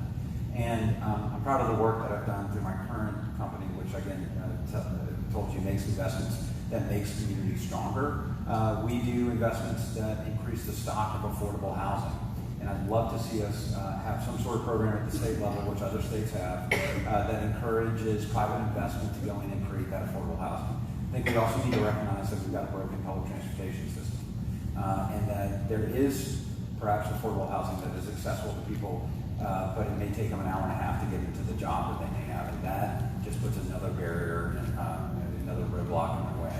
And then finally, organizations like the First 72 are doing amazing work in trying to reintegrate people back that have been incarcerated. We need to continue to support them and find ways at the state level to support them as well. Thanks. Is there anybody else who would like to ask a question about taxes, health care, women's rights, civil rights, anything, finances?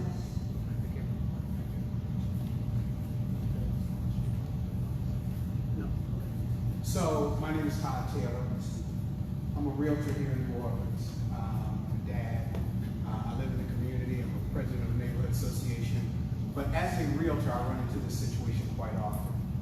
We call it dead money in our business, where a family has a property or a lot.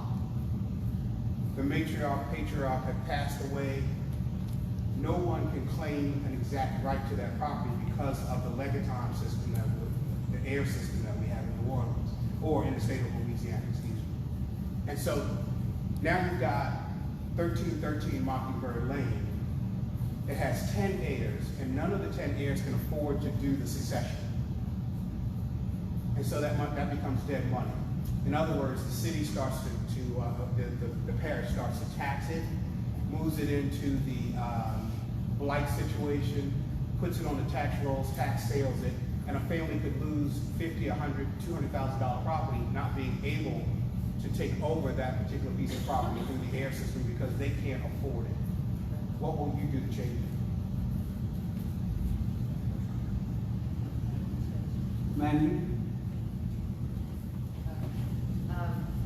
I've also been on my neighborhood association board for the last few years, and what you're describing is a recurring problem. That you have this property that is overgrown, or maybe it has trash, or maybe it has a car on it, and people, usually me, do some research and find out that people in Texas or other places own the property, and the taxes just keep going all up and up and up.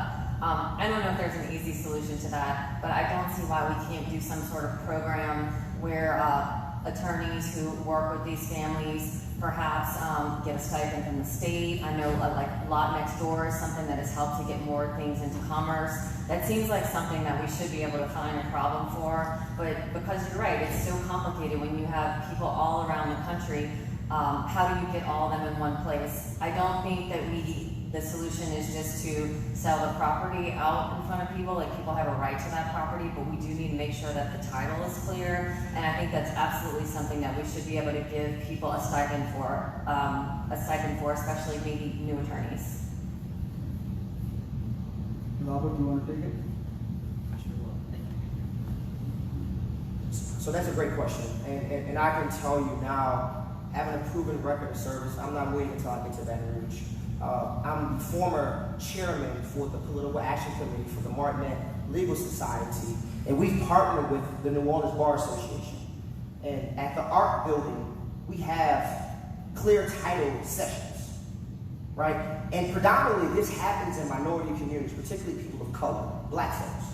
We have to understand we must do two things. We must give education and information. Because oftentimes these folks don't have the resources as it relates to a clear title. We must have a serious conversation as it relates to having the proper paperwork to ensure, to your point, the legitime, right, is in the proper function to ensure that, one, the property is lost, or two, they're not taxed out of their property. So we must have functions in place where attorneys, laymen, and the community members like yourself, I co-founded my neighborhood association, where we come together and we see that it's truly a problem as it relates to succession and the rights thereof. So thank you for bringing the issue up. It is not one that it makes sense to me, but not one I'm entirely familiar with, and it sort of leads me to question how many properties out there are not paying the property tax because they simply are delinquent and they're not going to pay it, or did they encounter a situation like yours? And so I would absolutely be open to sitting down with folks from Realtors Association, which I assume is probably pretty interested in an issue like this, and figuring out how at the state level we can do two things. One, ensure that we are not taking and selling the house out from under people, because I do think that that is a concern, but at the same time, neighborhoods can't succeed when they have sort of empty lots there or blighted properties. So the situation you're describing is not new. And it was actually a way that a lot of neighborhoods started transitioning post-Katrina, that folks had evacuated and stayed somewhere else, and then they couldn't necessarily come back. The answer to the question is to write a will.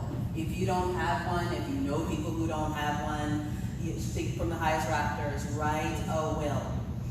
What used to be is not anymore, where the house was just passed down through generations. You knew who was supposed to live in the house, somebody lived in the house, and they took care of it. What we have now is out by operation of law, which is not necessarily what I would like to see, but by city code, there is a movement from whereby the city will start to tax the owners. And if they can't afford to get a will written, then certainly they can't afford all these additional taxes and fees. What makes sense to me is to expand the ability of pro bono projects so that the wills can be written. Thank you. We have time for one more question before we do closing.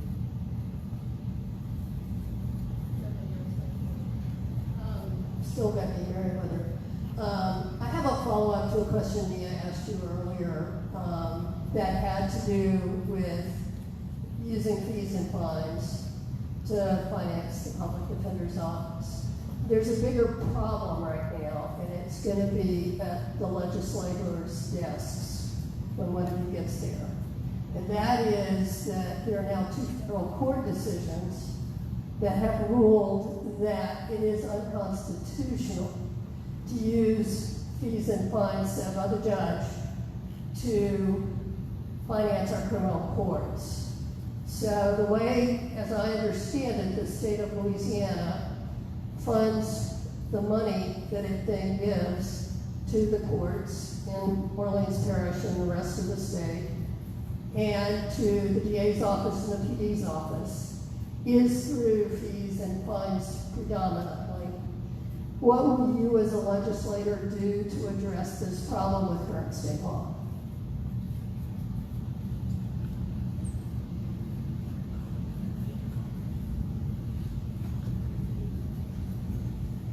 Yeah, look, I agree, and I know we covered this a little bit earlier as well, but I think we do need to divorce sort of this weird system where the folks that are having to go through the system are actually the ones that pay for it.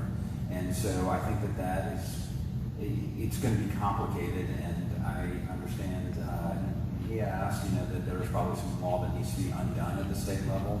I also think it comes down to how do we budget for the state, and a constitutional convention is something that has been talked about, and I absolutely think that something needs to be done.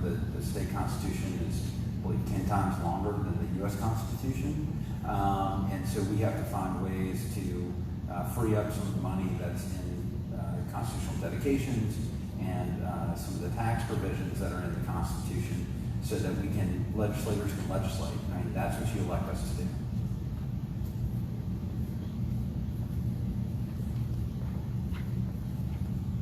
So since there are already court decisions that are made, it's just really a matter of trickling down. But there's also, I think there's wisdom in being prepared with a counter approach. That it's not just a single statute or a single code that will need to be rewritten in order to find funding. That each one of these will need to be identified and addressed. So it's not just where the money is going to insofar as representation. It's also the sheriffs and the police officers and the troopers, etc. Each one of those will need to be rewritten. And so that's not terribly difficult. We need to be intentional about what it is that we're going to do and how we're going to do it. So sitting down with the existing code, writing something that is new and comparable, finding line items where we can pull the money from, as opposed to having the money coming from those people who are actually being represented, is the answer. So one thing we did touch on earlier was that if the state is going to charge you with a crime, they also have an obligation to provide you with competent counsel. And I do believe that, and I do think that the state should fund that. I also believe that if we're going to tax people, we need to do so fairly and equitably. And something that we didn't touch on tonight was ITEP. It's been coming up in almost every forum, the industrial tax exemption. We have all these companies, a lot of them who come in from elsewhere, and they don't pay their taxes. Or they build the plant and 10 years later they're gone. We have all this money laying on the table that we need to fulfill our own obligations, and that's one that I think is going to get a lot of attention next year. If you don't know what I'm talking about, Google Together Louisiana. They have some great videos that will teach you about it, and that shows how Louisiana, we just leave all this money on the table that we should be collecting and using for ourselves.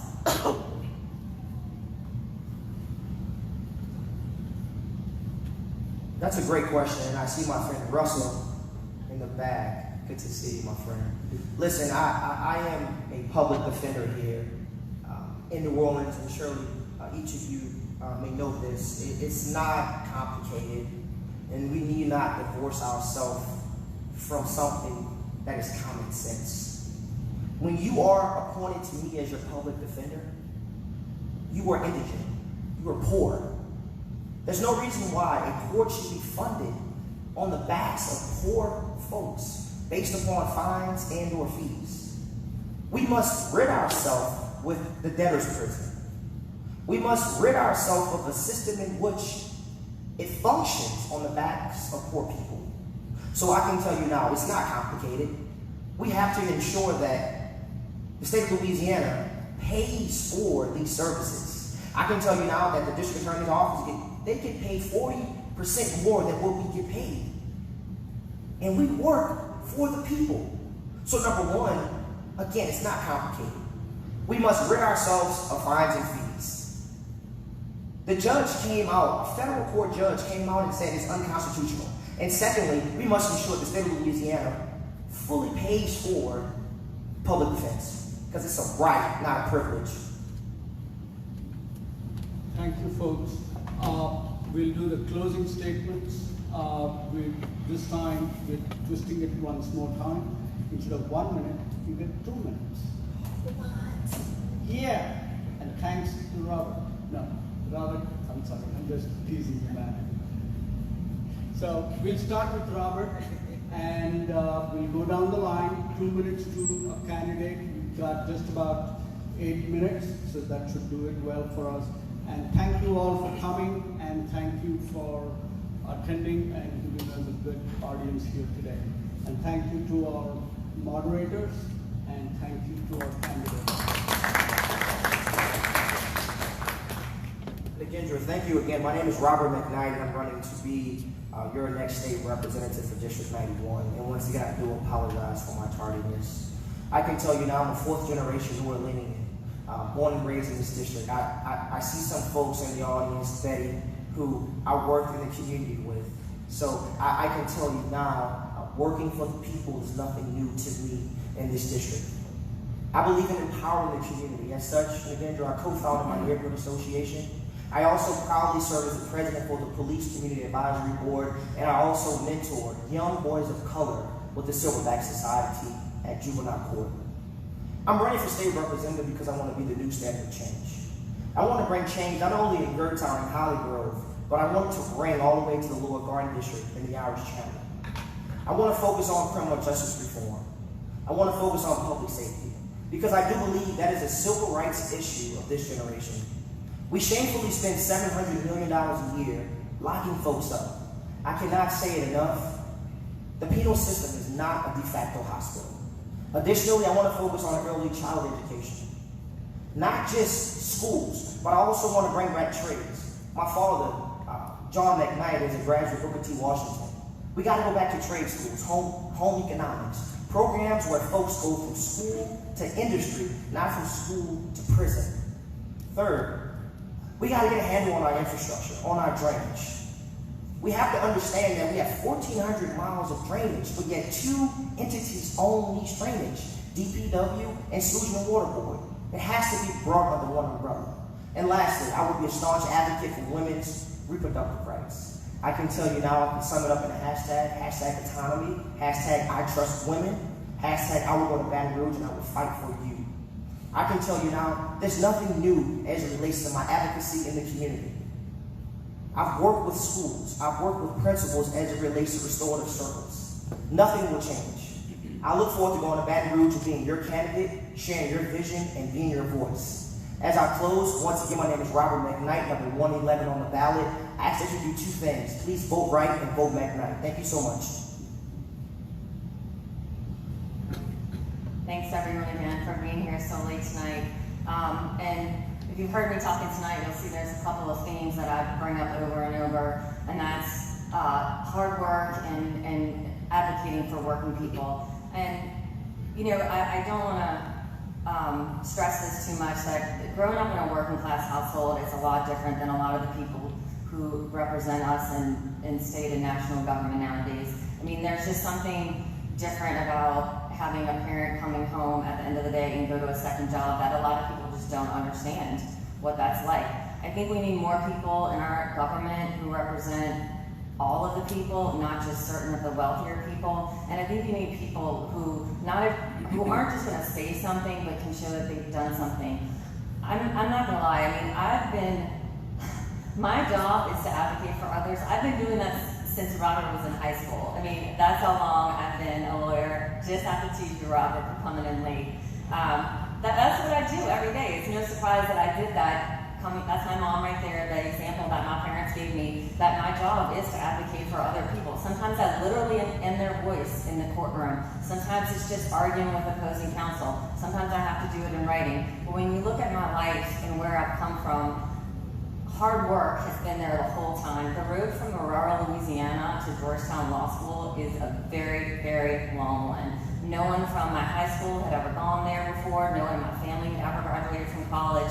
I put in the work. I had a lot of privileges. I had a happy, big, healthy family. My aunt's sitting right next to my mom. They're so excited about this. I did have a lot of privileges, but there's been a lot of hard work over those years. And I have purposely changed my career over the last few years since I've been home in Louisiana to advocate for people who've been charged with crimes and for reproductive rights. It's so important that we have strong advocates in Baton Rouge for those issues, and I hope that you'll pick me. Please vote for Mandie.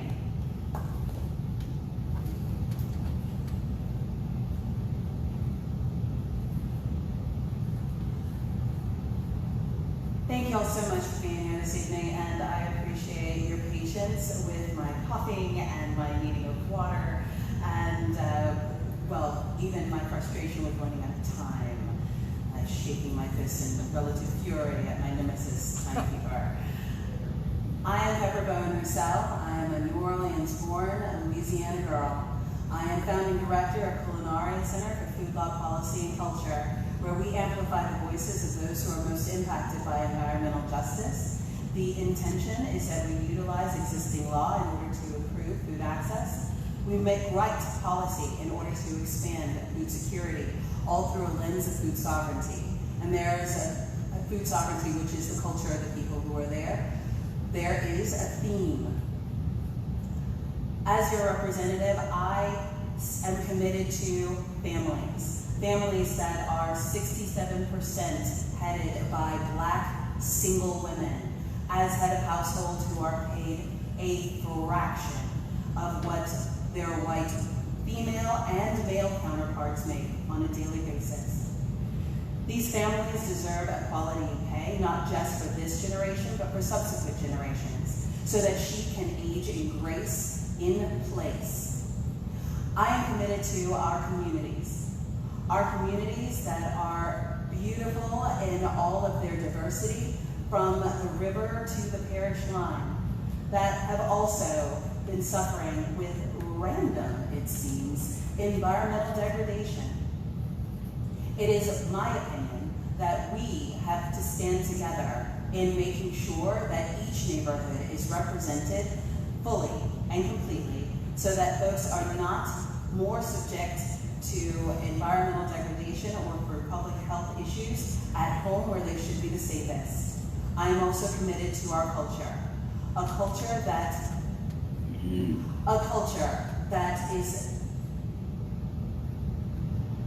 has many threads. And as we push our culture bearers to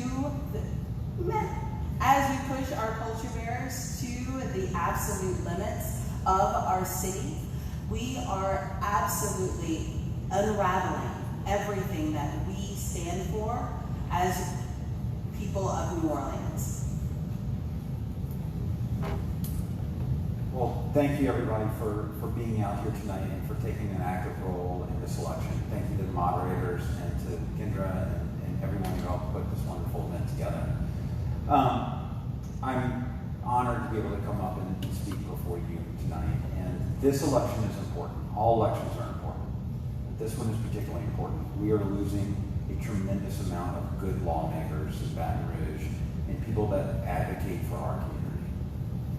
I am so proud that our campaign has talked to people across District 91 and knocked on thousands of doors. I'm proud that we have been endorsed by the Alliance for Good Government and that we have earned the endorsement of consensus builders like Councilman Joe Roussel, State Senator J.B. Morrell, and U.S. Senators Mary Landry or John Breaux. People who have made their entire careers about working across political, personal, and even geographic lines to get things done.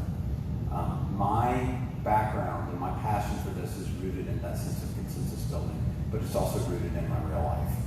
I care about mental health because I lost a mom to addiction and suicide. I care about early childhood education because I've got a 2-year-old little girl at home that I want to see be successful. And I support small businesses because not only were my parents small businesses, but I saw them both struggle to make payroll and know that the hard work that they do. You know, I think of our community often as an old house, a house that has really great architectural elements in it, and that's got this wonderful family that lives there. And that's New Orleans, right? And the house is a little run down, but sometimes we argue about what color we're going to paint the wall instead of deciding that we're going to fix the foundation. Because no matter what color we paint that wall, there's going to be a crack in it in a week. And we have got foundational work to do. I believe that my experience and my temperament will allow me to go up to Baton Rouge and get things done for this community. Thank you. I hope that I can earn your vote. Robert's got, vote right, vote McKnight, which is good, but I got to thank Dink, so I'm just saying, thank Dink.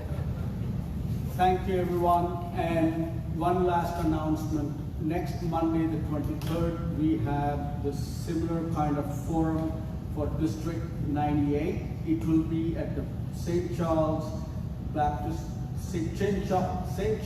Avenue Baptist Church at the corner of Broadway and St. Charles. It's for District 98. See you then. Thank you.